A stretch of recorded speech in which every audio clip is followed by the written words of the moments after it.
What's up, guys? It's Coach Grant with First Down Training, and today we're going to be breaking down how to run a perfect comeback route. So we're going to be talking about the 3 key things you guys could do to run a better comeback, to get out of your breaks more efficiently, and to get more separation from the DB. So I hope this video gives you guys a lot of value, but also, fellas, I want to talk to you about something we offer on my website. If you check out that very first link in the description, it's Improve Your Route Running in 10 Days. It is a 10-day step-by-step process with specific drills, the specific techniques, and the specific things that I teach my receivers, the specific process we work to run better routes, okay? So if you want access to that video, it's a 45-minute long video on how to improve your route running. Check out that very first link in the description. Let's get started with this video. So you see how Richie James comes out here. This is a comeback that went pretty viral about a year and a half ago, I would say. And so we're talking about what we're focusing on here is just how we can get this DB to turn his hips and run with me, and how we could just we make him believe fade, and how I could stop myself and how I could slow myself down with that trigger step, if you will, is that's what they call it, or that snap down, more commonly known, okay? So now,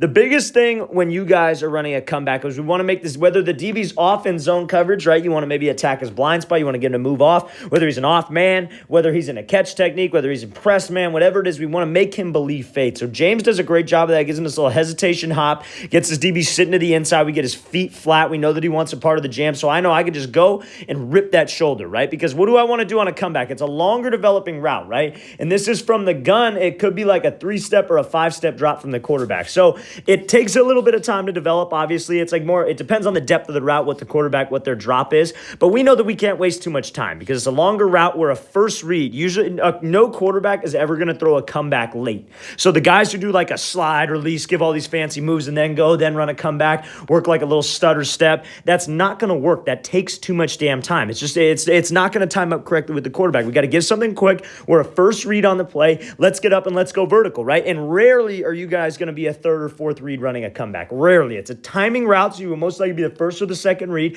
So let's get off the line quick, and then let's go, right? So now, the goal here is to give no indicator. So what do I mean by an indicator? I mean raising your pad level, and I mean chopping your feet. Because if you start to raise up right before the break, you start to slow your feet down, that DB is going to slow himself down too, right? We want to make sure that I keep the same pad level and I keep the same stride length because that sells vertical. You see how he's driving, right? It's like he's running a 40-yard dash. For all this DB knows, it's a foot race to the end zone, right? So I got to keep pumping my arms, keep driving my feet, and right in stride is when we break. You see how James doesn't change up his stride length, right? He doesn't start chopping his feet. He stays in the same stride length because that's where we're going to be able to get some separation from this DB. If you guys start changing up your strides and slowing down, DB is going to do the exact same thing because he's trying to match my tempo. But if I make him believe fade, give him no indicators, and then I'm able to decelerate right on a dime, that's going to get him to shoot by, especially on a comeback. Now, what helps you decelerate? It's about your hips being violent, right? That's something that you guys got to think about so much. It's like you want your hips to really shoot down, and if you struggle with this,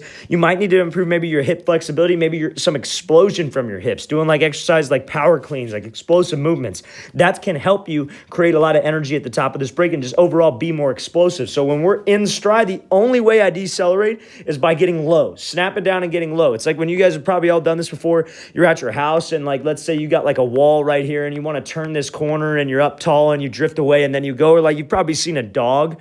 When a dog tries to run and turn a corner, he'll drift and he'll slide. It's because there's no like drop. There's no change of direction. You're not getting low, so you can't get tight around this wall. Same idea with breaks, fellas. You want to be able to get in this low explosive position because the low man's going to win. Look how low James is compared to this DB right here. Because we know when we're going to break. The DB doesn't know when we're going to break. So if I'm violent with my hips and I get low, right? So we're here. We want to make sure that when I snap, I'm bringing my chin to my knee. Low explosive position. Now, everybody gets so caught up in steps at the top of the break. I wouldn't get caught up in steps. I would get caught up in breaking down time, eliminating time spent at the top of the break. Because you get some guys can take one step, but they didn't sell vertical. They had a crappy stem. They're going half speed and they get out in 1 step, or they get out in 2 steps, right? DB's going to be all over that. The guys that are most efficient are the guys who self-fade all the way to the top of the break, drop their hips, and they get out in the least amount of time spent while selling vertical, right? So the least amount of time spent. But now, you always want to try to get that perfect snap, pivot, then hook step where you get 3 steps at the top of the break. So how we're able to do that, or at least get your hips down this 45-degree angle, is that step after your snap is very important. Probably the second most important step. You got to pivot that step and almost curve your toe, not to the point where your toe's pointing towards the sideline, but almost like a 45-degree angle, because that's what allows your hips to turn. Now, the only thing I could say is James is a little bit kind of leaning back right here, which could take away some explosion. On the next clip, we're going to kind of talk about the pad level that you want to be, but it's a good job snapping, pivoting, and then that third step will naturally hook around. Because when you pivot with that second step, and it's so detailed, and obviously he's not thinking about this throughout the route. It's just a repetition thing. It's something that he's done over and over and over again. But when you snap and when you pivot and then that third step can hook, that third step can choose as like a drive step. You could really drive. He's a little close to the sideline here, so not enough space to drive, but maybe we're at like the top of the numbers. That third step's real important because it will drive you back out of the break. So it's a snap, a pivot, then a hook around with the third step. But again, if he's slow into this and he doesn't sell fade and those steps are slow, a guy who takes 5 steps but is fast, sells vertical, and is an explosive is going to be out of the break faster and will get more separation. But James is unique here because he's able to take 3 steps,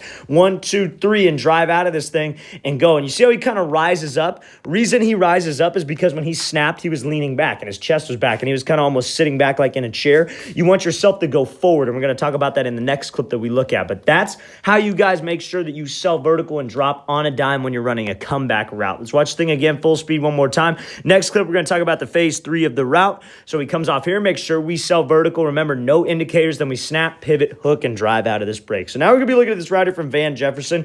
A little bit different of an angle, right? And now again, we talked about this, whether it's off man, zone coverage, whatever it is, the whole goal is what? The whole goal is to get this DB to turn his hips and run with me, okay? So now let's watch this thing full speed, and then we'll break it down. So he hesitates, pushes vertical, snaps this thing off, and now you see how important it is to run right out of the break, how important it is to have that third phase of the route, right? Because you got 3 phases. Let me get back to this clip.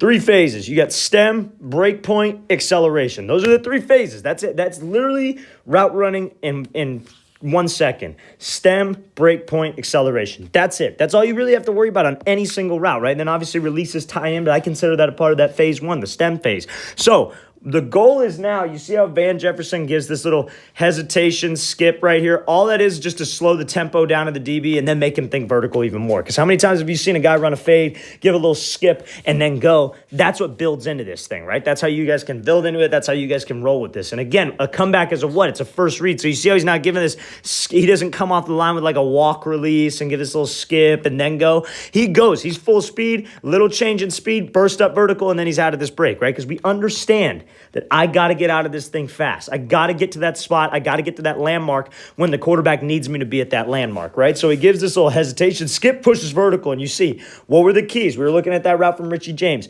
Pad level, stride length, arm drive, everything, eyes not leaning back, right? Eyes looking forward, eyes keeping your chin down to really sell verticals. You got to make this DB believe fade. Make him believe fade. Get him to turn those hips. And you see how he's turning those hips, he's running. He's thinking fade. So now, what do I do to decelerate on full speed run? Violent hips. And you see how Jefferson, though, you see how his pad level's going a little bit more forward than James? You see how his chest goes down, like his chin goes to his knee and his weight's going forward? Reason why, you saw how James, when he made that break, he kind of popped himself up. Now you see when Jefferson goes forward here again. Look at the technique of this. He's got the snap, then he's got the pivot step, then he's got the hook step, and you see how he's able to push off of that hook step and actually accelerate out of this break. Now, for that phase 3, fellas, that acceleration phase, what do you think is important? Driving off that third leg, right? That third step, driving off that third step, and your arms, right? Your arms running out of there. You want to keep your arms natural because right here, it's a race to that spot. Now, who's going to win the race, right? We automatically have a head start because we knew when the break was going to be. We were able to get separation and sell vertical. But when you guys create that energy, you got to turn that energy into acceleration, especially on a comeback. A comeback is one of the most important routes to have that acceleration phase. So I got to keep driving my arms. I got to run to this spot and then just focus on widening the gap. That's a great job by Jefferson right there. Let's watch this thing again, full speed one more time. This is how you guys can run a much better comeback, fellas, and a perfect comeback in this situation. All right, guys, I really want to thank you for watching. I really appreciate it. If you guys have any questions at all, leave those in the comments below. And again, if you want to get better routes, you want to improve your routes in 10 days, 10 days specific step-by-step process, specific drills, 45-minute video. Check out that link in the description, the very first one. I'll see you guys next time.